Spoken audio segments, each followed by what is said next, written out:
L'aventure de Léo, le jeune explorateur. Peut-être que j'ai ici ce dont vous avez besoin. Vous voulez améliorer votre français, n'est-ce pas? Suivez ma chaîne, je vous aiderai à devenir meilleur en français chaque jour. Léo était un garçon de 10 ans, curieux et plein de vie, vivant dans un petit village paisible au cœur de la France. Dès son plus jeune âge, il montra un intérêt particulier pour la nature et les mystères du monde qui l'entourait. Son père, un géographe passionné, lui racontait souvent des histoires de grands explorateurs et de contrées lointaines, éveillant en Léo une soif insatiable de découverte. Un jour, alors qu'il feuilletait un vieux livre de cartes dans la bibliothèque familiale, Léo tomba sur une carte ancienne d'un territoire inconnu. Intrigué, il décida qu'un jour, il partirait lui-même à l'aventure pour explorer ces terres mystérieuses. C'est ainsi que naquit en lui le rêve de devenir un grand explorateur. Léo ne voulait pas attendre d'être adulte pour commencer ses explorations. Avec l'aide de son père, il organisa sa première petite expédition dans la forêt près de leur village. Équipé d'un sac à dos rempli de provisions, d'une boussole, d'une lampe torche et de son carnet de notes, il se lança dans l'aventure. Accompagné de son chien fidèle, Max, Léo passa des heures à explorer les sentiers, à observer les oiseaux et à noter ses découvertes dans son carnet. Il dessina des cartes détaillées de la forêt, documenta les différentes espèces de plantes qu'il rencontrait et écrivit des histoires imaginaires sur les créatures fantastiques qui, selon lui, habitaient la forêt. Un après-midi, alors qu'il s'enfonçait plus profondément dans la forêt qu'il ne l'avait jamais fait auparavant, Léo trébucha sur une vieille boîte en métal enfouie sous un tas de feuilles. Excité par sa découverte, il l'ouvrit et trouva à l'intérieur un vieux journal de bord et une carte encore plus ancienne que celle de la bibliothèque. Le journal appartenait à un explorateur du XIXe siècle nommé Henri Lefebvre. Léo lut avidement les récits des aventures de Lefebvre, qui parlaient de trésors cachés, de civilisations perdues et de créatures mythiques. Inspiré par ces histoires, Léo décida de suivre les traces de Lefebvre et de retrouver les trésors cachés mentionnés dans le journal. De retour chez lui, Léo montra sa découverte à son père. Ensemble, ils étudièrent la carte et le journal, essayant de déchiffrer les indices laissés par Lefebvre. Ils réalisèrent que le trésor se trouvait quelque part dans les montagnes éloignées, à plusieurs jours de marche du village. Pendant des semaines, Léo se prépara pour cette grande expédition.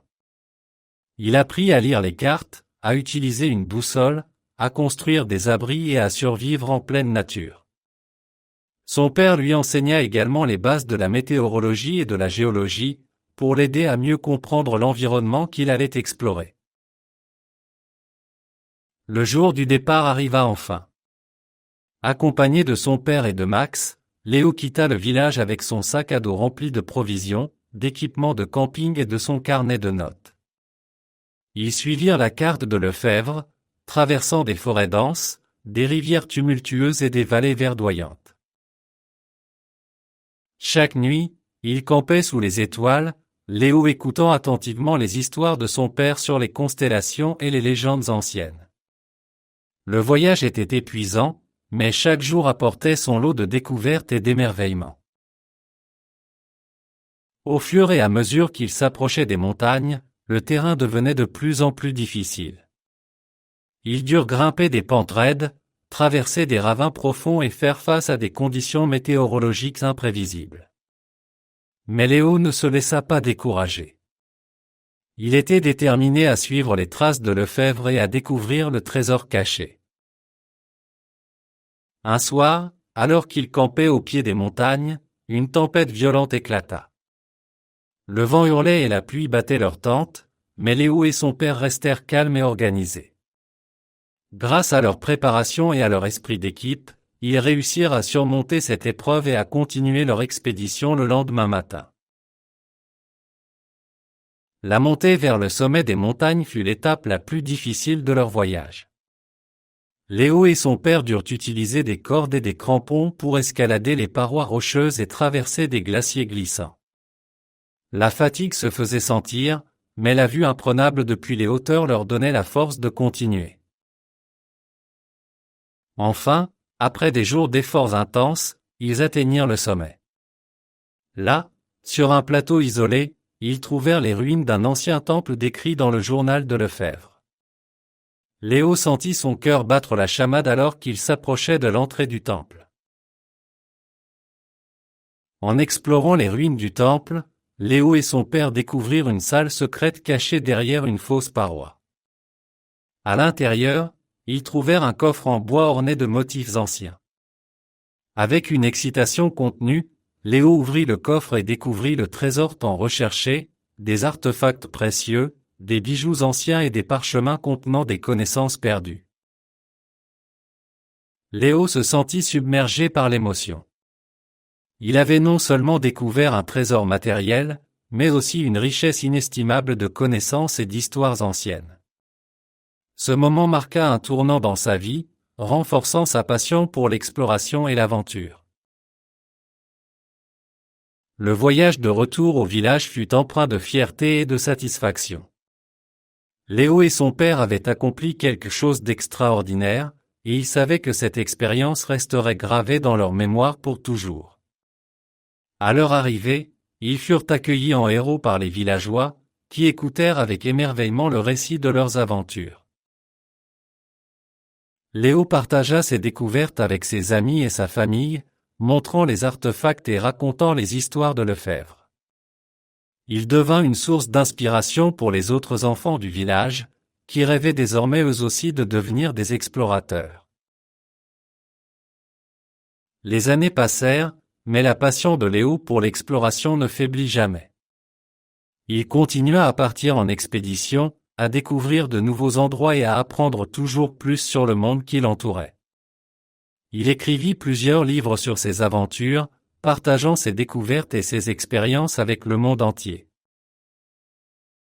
Léo devint un explorateur reconnu, parcourant les continents et explorant des territoires inexplorés. Mais malgré tous ses voyages et ses découvertes, il resta toujours attaché à son village natal et aux souvenirs de ses premières expéditions avec son père. Après avoir découvert le trésor caché dans les montagnes, Léo ne put s'empêcher de continuer à explorer. Chaque été, il organisait une nouvelle expédition avec son père et son fidèle chien Max. Ils explorèrent des forêts tropicales, des déserts arides et des îles mystérieuses, découvrant toujours de nouvelles merveilles et surmontant de nouveaux défis. Chaque expédition apportait son lot d'apprentissage et de découvertes. Léo documentait chaque aventure dans ses carnets de notes, accumulant des connaissances précieuses sur la nature, les cultures et les civilisations perdues. Ces expériences enrichissaient non seulement sa compréhension du monde, mais aussi sa personnalité et son esprit. Lors de ces expéditions, Léo fit de nombreuses rencontres inoubliables.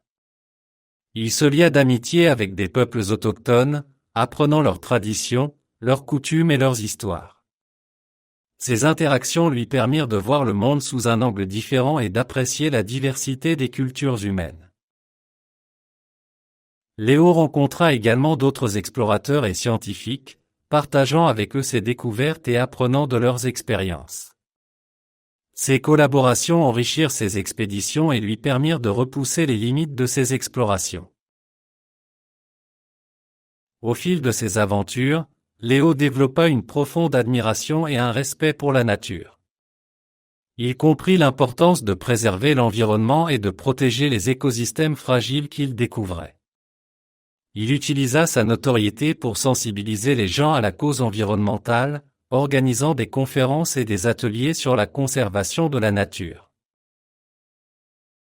Léo enseigna également aux enfants l'importance de respecter et de protéger la nature.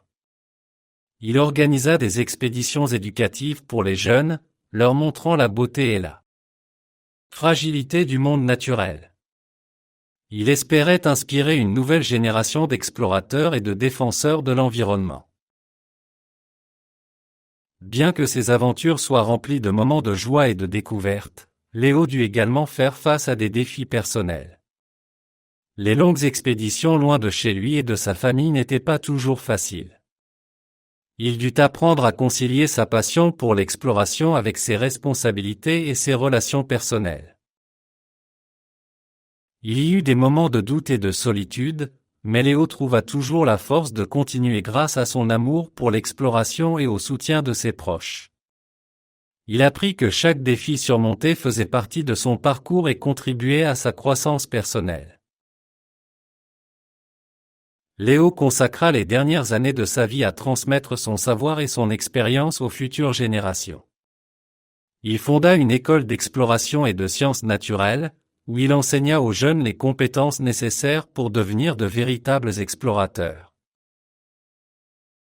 Il écrivit également une série de livres pour enfants, racontant ses aventures et partageant ses découvertes de manière accessible et inspirante. Ces livres devinrent très populaires, inspirant des milliers de jeunes à suivre leurs rêves d'exploration et de découverte. À la fin de sa vie, Léo regarda en arrière avec satisfaction et fierté. Il avait réalisé son rêve d'enfance de devenir un grand explorateur, découvrant des trésors cachés, rencontrant des cultures fascinantes et contribuant à la connaissance du monde. Léo savait que son héritage perdurerait à travers les générations de jeunes explorateurs qui l'avaient inspiré. Son histoire, celle d'un jeune garçon curieux devenu un explorateur renommé, continuerait à vivre à travers les livres, les récits et les souvenirs de ceux qui avaient partagé ses aventures. Les contributions de Léo à l'exploration et à la conservation de la nature furent largement reconnues. Il reçut de nombreux prix et distinctions pour son travail, et plusieurs institutions académiques lui décernèrent des doctorats honorifiques. Il fut invité à donner des conférences dans des universités et des forums internationaux, où il partagea son expérience et sa vision d'un monde respectueux de la nature.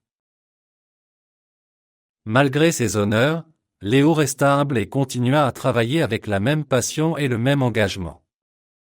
Pour lui, la véritable récompense résidait dans la possibilité de découvrir, d'apprendre et de transmettre son savoir. Même à un âge avancé, Léo ne perdit jamais son esprit aventureux. Il entreprit plusieurs expéditions avec ses étudiants, les guidant à travers des territoires inexplorés et leur enseignant les compétences et les valeurs d'un bon explorateur.